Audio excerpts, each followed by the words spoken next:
noite, você que está em casa também, participando e louvando ao Senhor neste culto, que Deus esteja com você também, onde você estiver. O livro de 2 Reis, no capítulo 20, será a nossa leitura inicial, e nós iremos trabalhar neste mesmo capítulo. O segundo livro de Reis, 2 Reis, capítulo 20, versículo 1.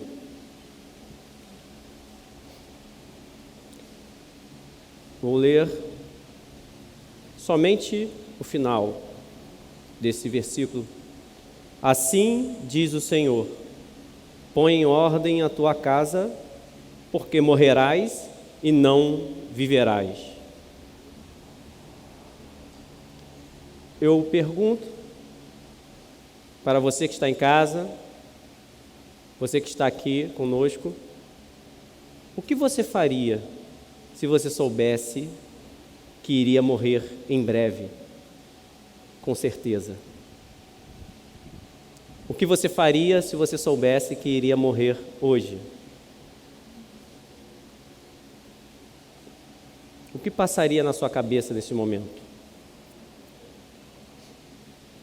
Existem situações que rodeiam a nossa vida. O que está rodeando a sua vida? Existem dramas que às vezes são constantes na nossa vida e na nossa caminhada. Talvez, digo talvez, ao pensar em que eu não irei mais me levantar, que eu irei morrer, os dramas talvez venham na sua mente. Principalmente se for relacionado a pendências.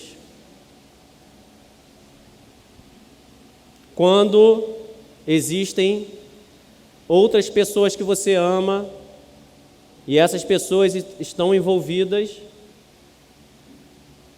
essas pendências vêm na sua cabeça. Quando meu pai estava no seu leito de morte, ele só falava sobre nós.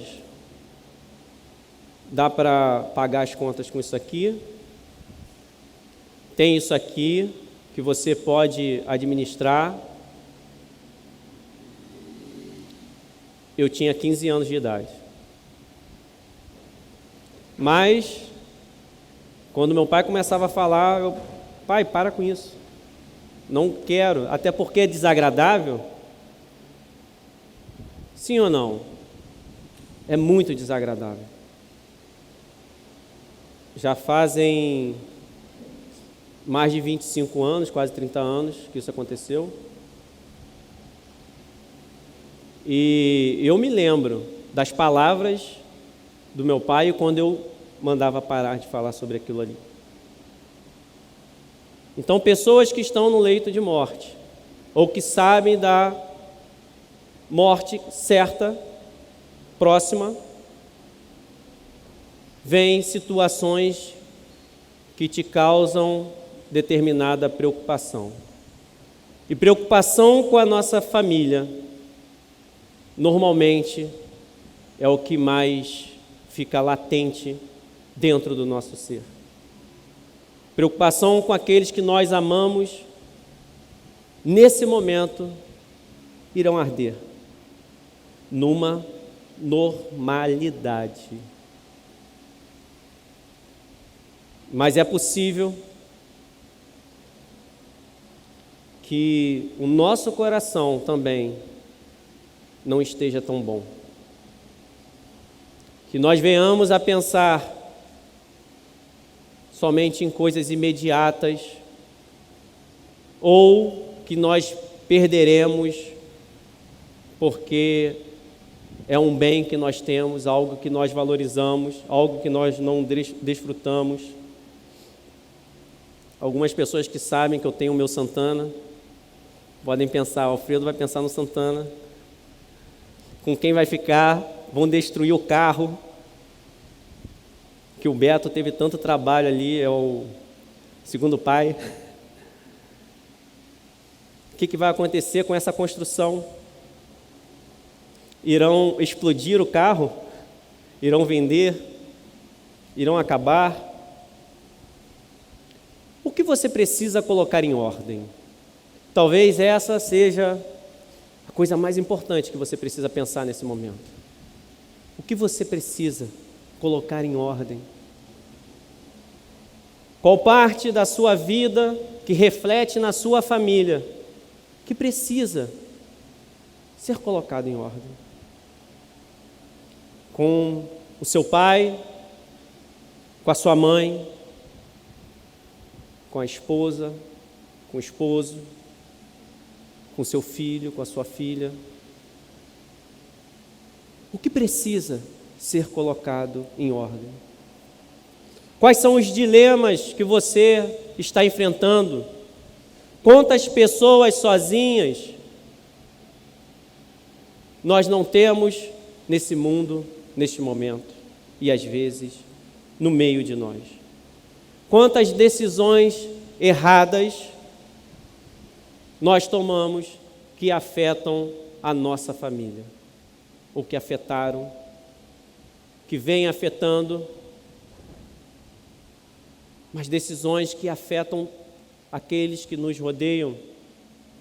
Quais decisões erradas nós tomamos que têm destruído o nosso lar? Decisões que têm massacrado o emocional de muitos lares, muitas casas, muitas pessoas. Decisões que impactam famílias em todo o mundo. E não só para esta geração, mas para a próxima geração.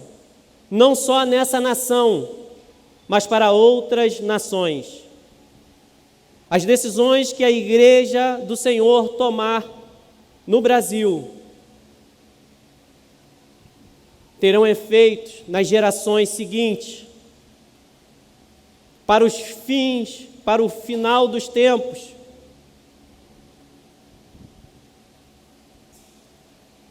Que igreja, que família nós temos construído para as próximas gerações? Vamos ler o versículo 1 inteiro do capítulo 20 do livro de 2 Reis em diante. Naqueles dias, Ezequias adoeceu de uma enfermidade mortal. Veio ter com ele o profeta Isaías, filho de Amós, e lhe disse: assim diz o Senhor, põe em ordem a tua casa, porque morrerás e não viverás. Então virou Ezequias o rosto para a parede e orou ao Senhor, dizendo: lembra-te, Senhor, peço-te de que andei diante de ti com fidelidade, com inteireza de coração, e fiz o que era reto aos teus olhos. E chorou muitíssimo. Antes que Isaías tivesse saído da parte central da cidade, veio a ele a palavra do Senhor, dizendo: volta e dize a Ezequias, príncipe do meu povo, assim diz o Senhor, o Deus de Davi, teu pai: ouvi a tua oração e vi as tuas lágrimas. Eis que eu te curarei. Ao terceiro dia subirás à casa do Senhor. Acrescentarei aos teus dias 15 anos, e das mãos do rei da Assíria te livrarei, a ti e a esta cidade, e defenderei esta cidade por amor de mim e por amor de Davi, meu servo. Até aqui, neste momento. Senhor, seja conosco, nos ajude, ó Deus. Tenha misericórdia da nossa vida, em nome de Jesus. Amém. Ezequias, neste momento, ele tinha 39 anos de idade. O rei Ezequias com 39 anos de idade. Começou a governar, a reinar com 25. E ele governou por 29 anos, sendo a sua morte aos 54 anos de idade. Ezequias teve um pai. Lembra que existiam os altos, postes ídolos? Caso você não conheça essa parte da Bíblia, comentei na pregação pela manhã, e que estava havendo uma concessão, aquilo se torna um problema sério, um problemão. E Ezequias, que veio depois do seu pai, o rei Acais, considerado um dos piores reis de Israel, levantou esses altos adorações a ídolos, e Ezequias fez essa reforma política e reforma religiosa, aonde ele derrubou os postes ídolos, aniquilou esses altos, e ele agora está se deparando com esta doença. Ele que andou nos caminhos do Senhor está enfrentando inimigos. Se fala em mais de 100 mil soldados cercando, que ele não tinha a menor possibilidade de vencer. E não só contra esses inimigos, ele também enfrenta uma doença para a morte. No meio deste cenário, dessas dificuldades, esperando notícias boas, ele recebe uma notícia que iria morrer. O cerco dos assírios estava ali. Ele vive uma crise com cerco, ameaças externas. Ameaças externas, todos nós passamos por elas. Inimigos que vêm para aniquilar a nossa família, a nossa casa, o nosso lar. Que parece que seria impossível derrotá-los. E a ameaça agora é interna, no seu corpo, porque ele não iria saber o que iria acontecer para frente. Ele estava, então, cercado por inimigos e condenado à morte. E o pior que essa condenação veio pelo próprio Deus, falando: não passa, essa doença, você irá morrer por causa dessa doença. É possível, e nós devemos entender, apesar de não relatar aqui, todos os meios necessários ou que eles possuíam, eles lançaram mão para poder ter a cura. Ninguém fica doente, ainda que nós saibamos que por causa de medo e outras coisas as pessoas não se tratam, mas não é normal, e principalmente porque ele chorou que não queria morrer, nada deu certo. Ezequias adoece então de uma enfermidade mortal em meio aos perigos do inimigo. O que será da minha casa? Sem a esperança contra um poderoso exército e sem esperança contra uma doença mortal. Quando nós estamos doentes, nós desfalecemos. Nós desanimamos. Se não cuidarmos, iremos adquirir outras doenças e não irá ajudar na recuperação. A doença na nossa vida faz com que nós venhamos a ter um desfalecimento. Nós nos abatemos, o nosso coração, quando você vê alguém na sua casa doente, como que você fica? O seu filho, quando você recebe uma notícia que não é tão boa, no normal, a gente não quer nem ir lá receber a notícia. Às vezes a gente não quer ir ao médico. Por quê? Eu tenho medo do que eu vou ouvir. O coração, numa normalidade, ele se abate com a doença. E ele vem ter um contato com um profeta, um enviado de Deus. Veio ter com ele o profeta Isaías.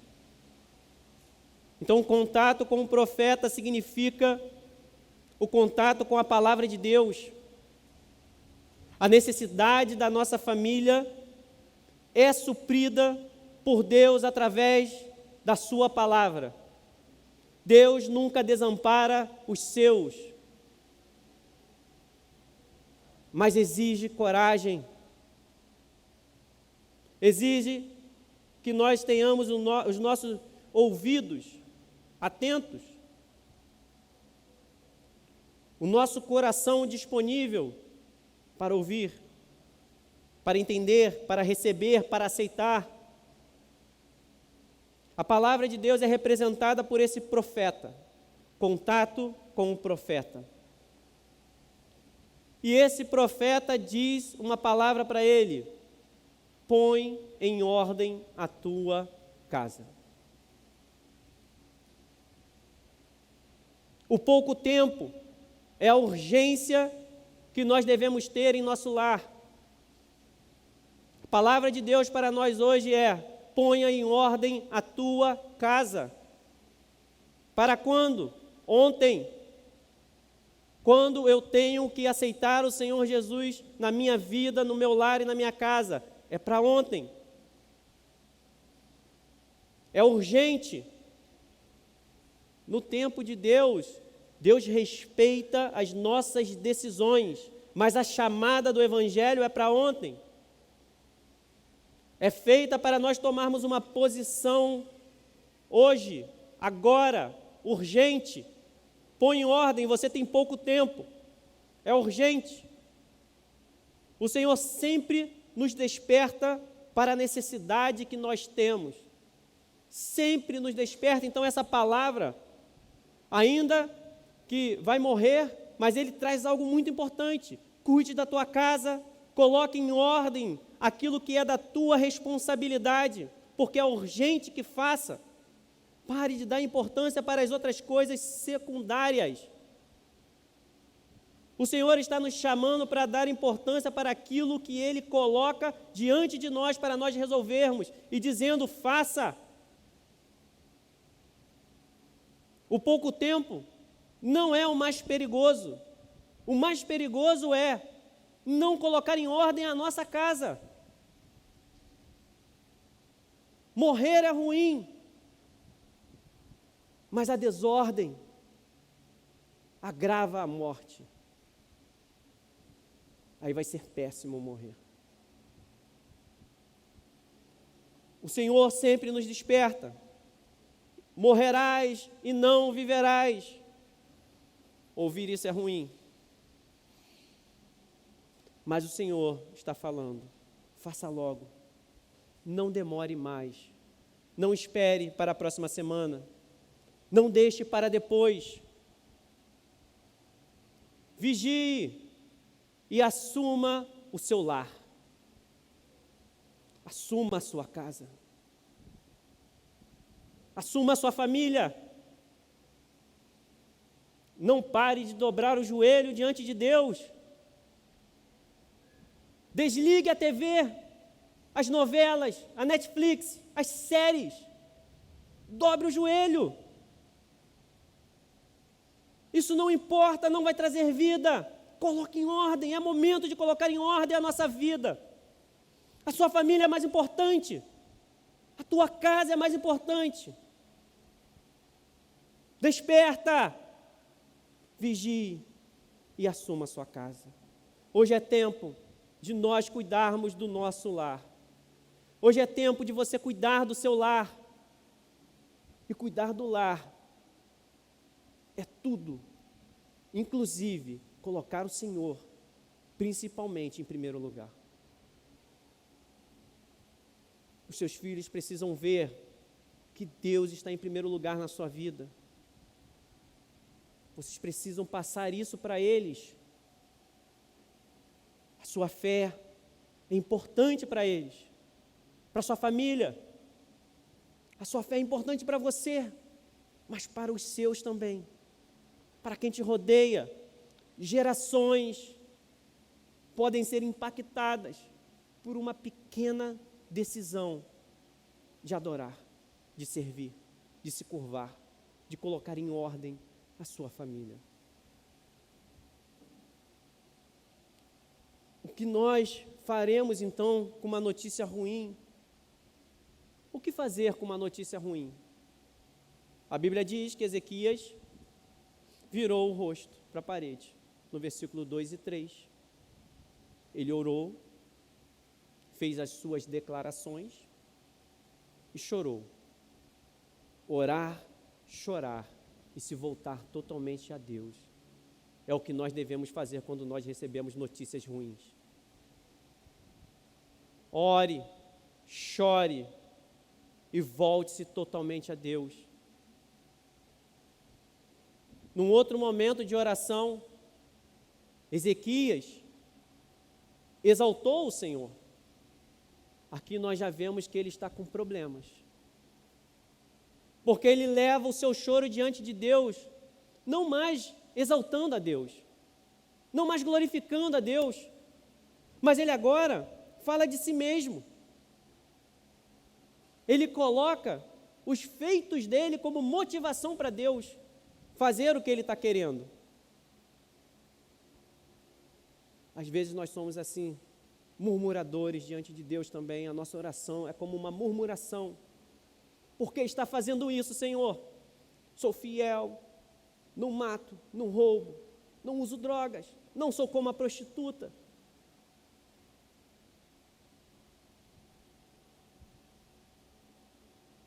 Quando nós recebemos uma notícia ruim, nós precisamos entender que Deus está querendo despertar o nosso coração. Ele quer despertar a sua vida.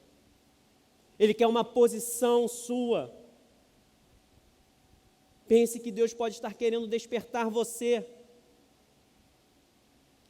Quando ele chora, a Bíblia diz que antes que Isaías tivesse saído da parte central da cidade, ele manda Isaías voltar lá. Diz ao príncipe, mas ele fala, algumas palavras aqui são importantes. No versículo 5, ele diz, príncipe do meu povo, você está reinando sobre o meu povo, eu sou o verdadeiro rei.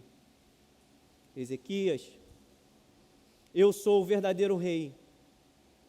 A sua vida, você tem um verdadeiro rei, que é o Senhor Jesus. Ele precisa ser o seu rei, soberano sobre a sua vida. E ele diz que iria curar, que ele ouviu a oração. Eu ouvi a sua oração. Não quer dizer que estava boa. Deus só está dizendo que ouviu a oração. E também viu as lágrimas. Então Deus vê cada lágrima que nós derramamos diante dele. Ainda que às vezes com palavras inadequadas. Mas Deus está vendo. Está acompanhando. E diz que ia acrescentar dias, 15 anos, e ainda iria dar vitória sobre os inimigos. Quem clama ao Senhor tem vitória sobre os inimigos. Mas também tem algumas expressões no versículo 6 importantes. Ele fala, por amor de mim e por amor de Davi, meu servo.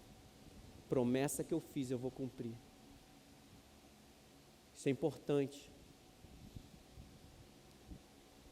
Naquele momento ele não estava sendo como Davi. Ezequias fez uma reforma religiosa e política maravilhosa, mas ele já estava se justificando diante de Deus que ele merecia algo diferente. Deus diz para ele, eu vou fazer por amor de mim, eu sou o rei, eu sou o Deus. Aquilo que eu prometi desde o servo Davi, Vou continuar, vou concluir. Ezequias, o que ele está falando com isso? Estou te dando oportunidade para colocar em ordem a tua casa. Prolonga os teus dias, te dou o livramento disso. Para quê? Para continuar leproso, para continuar me prostituindo, para colocar em ordem a tua casa. Ofereça a tua casa em sacrifício ao Senhor. Zele por ela. Diga que em casa é diferente. Não tem altos, não tem sacrifícios a ídolos. Na nossa casa tem sacrifícios a Deus somente. Que sacrifícios são esses? De louvor, de adoração, de retidão. O primeiro passo diante de Deus foi dado, buscar a face do Senhor. E é importante porque muitos nem esse passo conseguem dar. Quando recebem a notícia ruim, desfalecem. Não faça isso. Talvez temos pessoas em casa ouvindo que nem queria ligar com dificuldade. Talvez pessoas estão aqui, não queriam nem vir à igreja. Será que o Senhor vai falar? Eu digo que Deus nunca se cala. Ele sempre vai de encontro àquele que necessita. Ele não abandona os seus filhos. Ainda que nós tenhamos dificuldades na igreja, ainda que possamos ter pessoas que não honram o Senhor, aquele que honra o Senhor será achado. Achará o Senhor. Então é importante nós não desfalecermos. Mas o coração de Ezequias não estava bom. Antes ele via a soberania de Deus na oração dele. Ele falava, nos dê porque o Senhor é soberano, fez promessas. O Senhor é fiel, o Senhor é grandioso. Olha o que o Senhor fez desde o Egito, o nosso povo, para que o seu nome não seja envergonhado. Ele desejava a glória de Deus. Às vezes o tempo vai passando e nós paramos de desejar essa glória de Deus. Isso reflete na nossa casa, no nosso lar, nos ministérios que nós estamos, no louvor, quando nós começamos a querer cantar, começamos a querer pregar a nós mesmos, pensando que nós somos alguma coisa.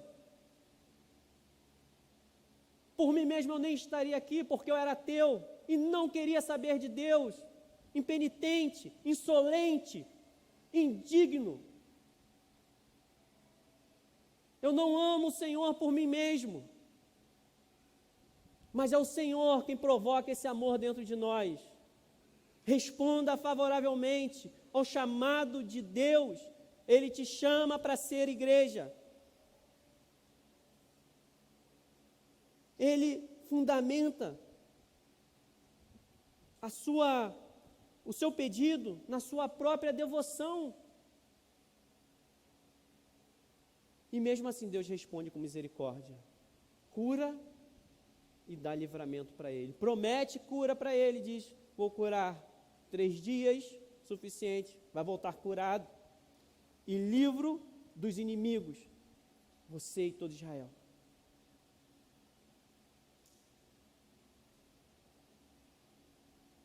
Disse mais Isaías no versículo 7, tomai uma pasta de figos, tomaram e a puseram sobre a úlcera, e ele recuperou a saúde. É possível que este método já tivesse sido tentado algumas vezes. É como alguém que estivesse pescando a noite inteira, não conseguiu, e Jesus diz, jogue do outro lado agora. Senhor, tentamos a noite inteira, mas sob a tua palavra eu jogarei. Porque sabia que era o Senhor da provisão que estava naquele momento. Pesque novamente, sob a palavra de Deus, lance a rede na sua família. Jogue a rede do outro lado. Tentativas frustradas não podem sobrepor a voz de Deus. Tentativas frustradas não podem sobrepor a voz de Deus. Faça o que Jesus manda você fazer. E era um sinal para ele, a cura. Mas não estava bom para Ezequias. E ele pede um sinal. No versículo 8, qual será o sinal que o Senhor me curará e de que ao terceiro dia subirei à casa do Senhor? A cura era para ser suficiente. Recebemos tantas coisas de Deus. Quantos milagres você já passou? É suficiente. Não era nem para ser necessário Deus repetir para nós o que nós devemos fazer, mas Ele faz por misericórdia. Seja suficiente o que Deus tem feito na sua vida, porque é um milagre. Nós estarmos aqui é um milagre. Às vezes nós apresentamos uma fé desfavorável, principalmente quando comparamos em momentos anteriores, a nossa fé oscila. Em outro momento, Ezequias não apresentou essa fé. Isso pode acontecer? Pode acontecer. Qual é o problema? Quando nós não identificamos e não assumimos que a nossa fé precisa ser alimentada por esse Cristo, precisa ser avivada. Desânimo, fadiga, oscilação na fé, acontece com todos, mas fique atento à voz do Senhor. O que você hoje precisa então acreditar? Que sinal você está precisando? Mas ainda com misericórdia, daquele momento desfavorável para Ezequias, ele dá a ele, Isaías diz, no versículo 9 ao 11, ser-te-á isto da parte do Senhor como sinal, de que ele cumprirá a palavra que disse. Adiantar-se-á a sombra 10 graus ou as retrocederá? É um momento em que Deus está dizendo, ainda não sabem quem eu sou? Jesus, vocês ainda não compreenderam? O que é mais difícil? Pede que eu vou fazer. O que você acha mais complicado para você parar de ter dúvidas? Então disse Ezequias, é fácil que a sombra adiante 10 graus. Não é fácil. Você adiantar o tempo é fácil? Não é fácil, mas para ele era fácil, porque seria um processo natural, para frente. Foi só um fenômeno. Tal, porém, não aconteça, antes retroceda 10 graus. Então o profeta Isaías clamou ao Senhor e fez retroceder 10 graus a sombra lançada pelo sol, declinante no relógio de Acais. Voltou no tempo. Você precisa ver o relógio voltar? Vou fazer o seu relógio voltar, o tempo vai voltar. Porque aí não tem como dizer que teve alguma coisa que aconteceu ali e deu problema, não, vai voltar. O tempo correto, a gente tem algumas especulações, mas não é o que nesse momento nós estamos em foco. Mas ele fez, então, volta para trás, vai voltar o tempo aqui, e você vai ver isso. O que está dizendo aqui? A sua fé está com problemas, Ezequias. Põe em ordem a tua casa. Eu sou Deus. Sou eu que cuido da igreja. Sou eu que cuido de você. A nossa fé oscila. Ezequias, a sua fé oscila. Mas tem fé, tem bom ânimo. Eu venci o mundo. E quem é que vence o mundo, senão aquele que está em Cristo Jesus e que crê na sua palavra? Deus conhece a nossa fraqueza e age com misericórdia. Rodar o relógio para trás eu nunca vi. Mas os dois eram difíceis. Qualquer coisa que acontecesse ali era um milagre. Como nós às vezes falamos, bom, mas isso aí que aconteceu, pode ter sido isso, foi Deus cuidando da sua casa, da sua vida. Não anule os feitos do Senhor na sua vida, na sua família, até os dias de hoje, pelas dificuldades, pelas mudanças de ânimo. Não anule. Ah, mas eu estou frágil. Sim, se mostre frágil ao Senhor. Diga a Ele: Senhor, estou frágil. Estou com dificuldade. Não sou mais o mesmo. Mas eu sei que o Senhor consegue me levantar. Eu sei que o Senhor consegue colocar uma fé tão poderosa como eu tinha no início. Um ardor, uma vontade. Um equilíbrio. Uma sabedoria. Desanimei porque eu vi acontecer isso, isso e isso na minha casa. Parece que não muda. Mas eu sei que sob a tua palavra eu vou lançar, porque eu passei a noite inteira, estou cansado, mas é o Senhor que está falando, que está cuidando de mim. Ninguém arremata a sua vida das mãos de Deus. Quando nós estamos guardados e protegidos por Deus, pelo Senhor, esse trabalhar de Deus exige também paciência em nós, perseverança. Mas ninguém consegue tirar a sua vida de Deus. Ninguém consegue apanhá-la, porque Ele é a própria vida. Quando Ele entregou a vida, ninguém a tomou. Jesus entregou. E Ele mesmo a tomou de volta, porque Ele é a própria vida. A morte tremeu e temeu com a presença de Cristo. Foi um momento que a morte não sabia o que fazer. Jesus teve que falar para a morte: pode tomar a minha vida, porque eu permito.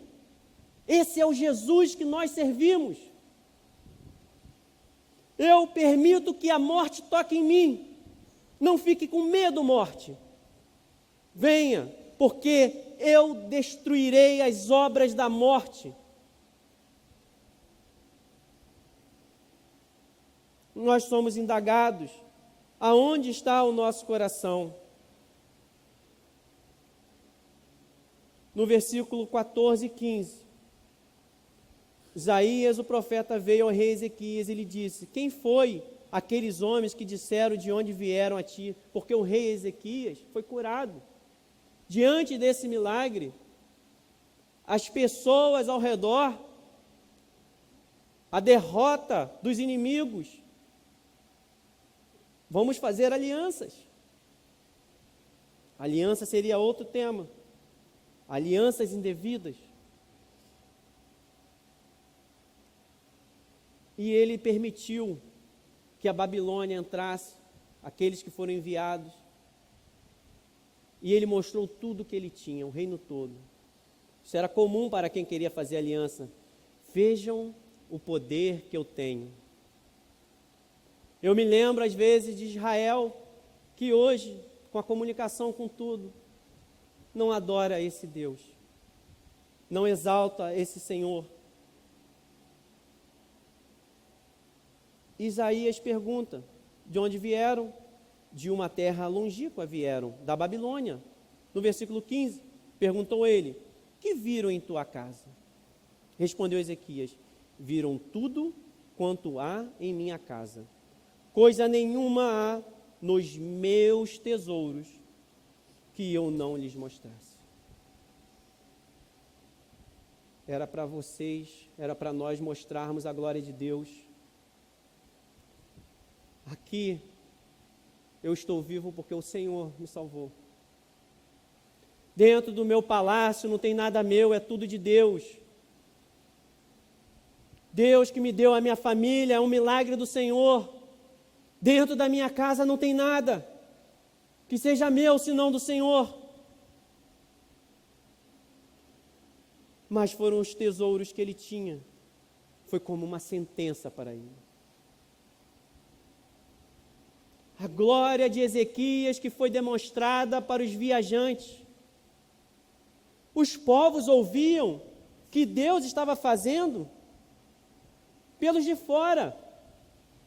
E Ezequias ignorou Deus. Não ignore ao Senhor.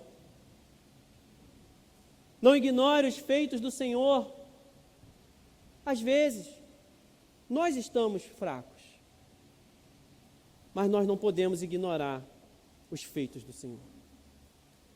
E essa decisão afetou toda a geração e gerações posteriores, que o profeta diz a sentença, que diz que tudo que houver na tua casa, que foi entesourado pelos seus pais até os dias de hoje, será levado para a Babilônia.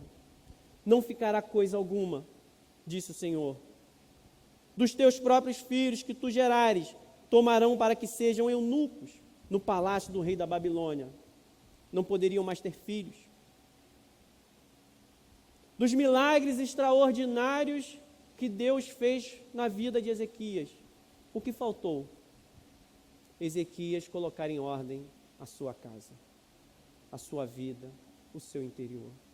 Aproveite os milagres de Deus na sua vida para colocar em ordem a tua casa, para que não perca a sua descendência e os seus filhos, e as descendências que serão beneficiadas por causa das nossas posições, da nossa posição. Isso pode trazer ruína, assim como trouxe ruína para a família dele. Mas a maior tragédia para mim aqui, Ezequias não estava bem. É quando ele diz que aquela palavra foi boa, no versículo 19. Então disse Ezequias a Isaías: boa é a palavra que do Senhor que disseste. Mas a Bíblia diz que ele pensava algo. No versículo 19, pois pensava, haverá paz e segurança em meus dias. Foram levados para a Babilônia no futuro. Os reis que vieram também depois, Manassés, o seu filho, colocou toda a idolatria de volta. Ele não colocou em ordem. E Manassés tinha só 12 anos de idade quando começou a reinar. Se Deus acrescentou 15 anos, ou seja, depois do milagre de Deus que veio Manassés, então ele não só não colocou em ordem a casa dele, como o que veio depois, ele nem plantou as sementes do Senhor no coração dele. Não colocou em ordem e continuou a desordem. E ele pensou só no período dele. Olha aonde pode chegar. Por isso que eu comentei do meu pai.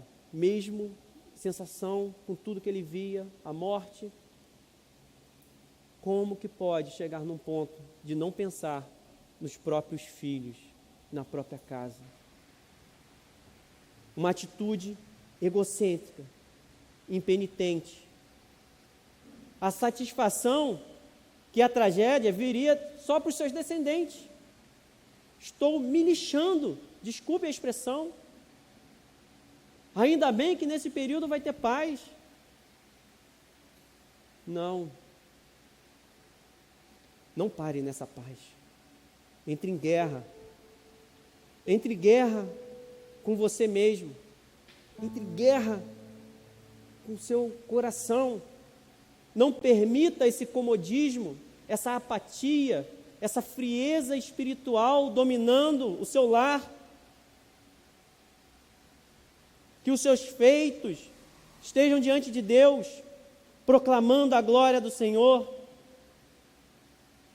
Faça as escolhas certas diante dos milagres de Deus na sua vida.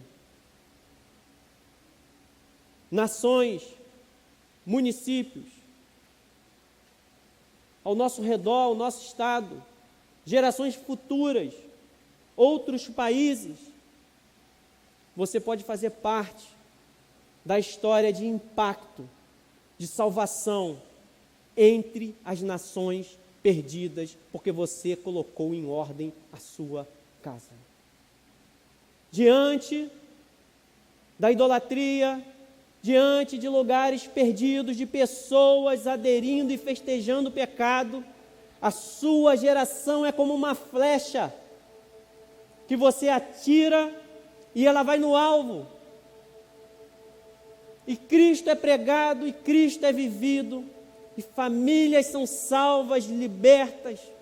O Evangelho, o calçado da paz, a pregação do Evangelho estão nos pés da sua geração, porque você colocou em ordem.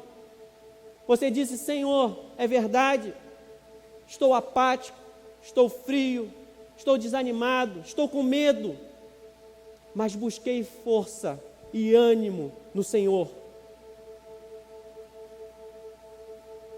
Que o Senhor possa abençoar a sua vida. Possamos orar nesse momento. Senhor, nós te agradecemos, Deus, que diante da tua palavra, Senhor, nós venhamos a nos incomodar quando nós temos que colocar em ordem a nossa casa, Senhor. Nós não venhamos só dizer: boa é a tua palavra, Senhor, mas dizer: Senhor, obrigado por me despertar, Senhor. Obrigado, ó Deus, porque o Senhor teve misericórdia da minha vida. Momentos, ó Deus, em que eu murmurei em oração. Às vezes eu saí e vim para esse lugar murmurando. Tenho murmurado durante a semana, tenho desanimado. O Senhor nos pega no colo. O Senhor nos dá a direção. O Senhor nos dá a oportunidade para podermos colocar em ordem a nossa casa, Senhor.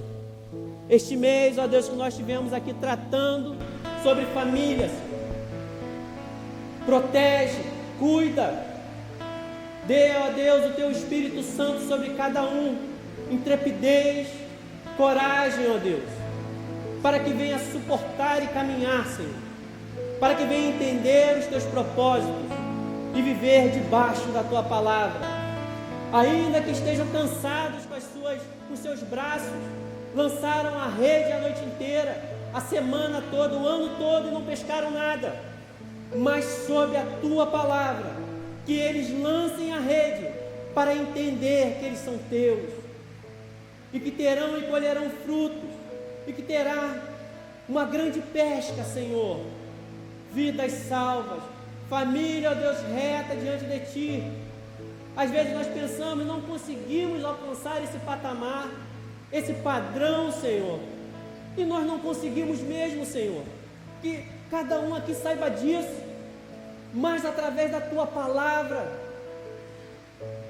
tudo é possível, Senhor, porque nada é impossível, ó Deus, para Ti, Senhor. Não há nada, não há situação, não há nada que o Senhor não possa mudar, não há coração duro que o Senhor não possa entrar com o Seu Evangelho, Deus, não há doença que o Senhor não possa curar, Senhor. Não há aquele, ó Deus, que não dorme com tranquilidade, que o Senhor não possa trazer tranquilidade. Dê uma noite de sono em paz, Senhor. Ajude a colocar em ordem o lar, a vida, a estrutura emocional, ó Deus.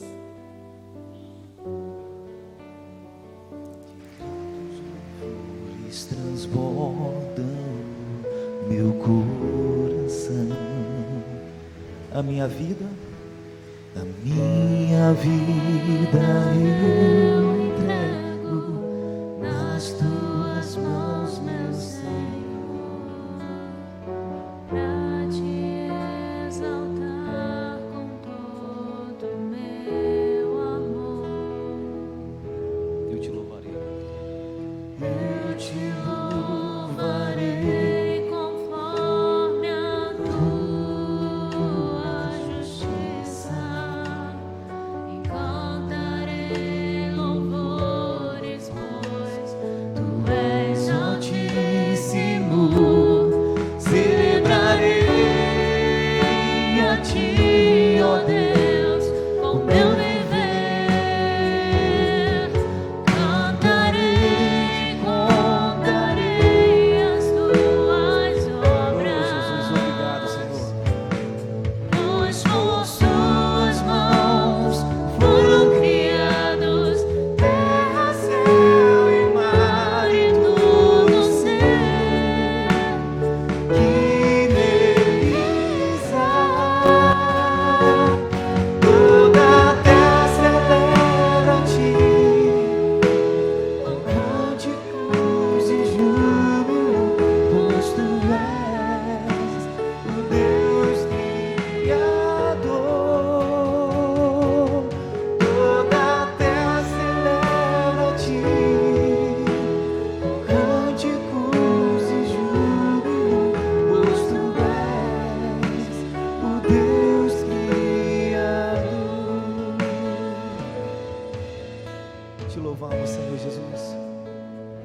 Te exaltamos porque a sua grandeza está conosco. Obrigado pela sua palavra, Senhor, revelada a nós. Obrigado por esse momento tão especial, Senhor, onde ouvimos a tua voz falando aos nossos ouvidos, Pai. Que o nosso coração possa estar diante de ti, Senhor Jesus, entendendo que o Senhor quer o melhor para nós. Que o Senhor nos quer crescer, nos quer que andemos em caminhos onde nos leve a entender que sempre existe a melhor saída, a melhor direção. Deus é bom, Deus é bom, Ele é tão bom que Ele está falando com você, Ele é tão bom que Ele continua falando conosco. Ao Rei Jesus, a honra, a glória, a força e o poder ao Rei Jesus e louvor ao Rei Jesus.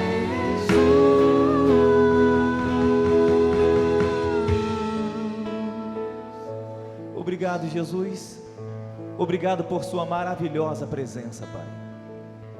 Leva-nos debaixo da sua graça. Leva-nos debaixo da sua proteção, Senhor Jesus. Que essa presença maravilhosa possa levar os meus irmãos e possa nos acompanhar no decorrer dessa semana, Senhor. E que esta palavra viva e eficaz continue surtindo efeito em nós, para que possamos aprender qual é a boa, perfeita e a agradável vontade do Senhor. Eu poderia estar em qualquer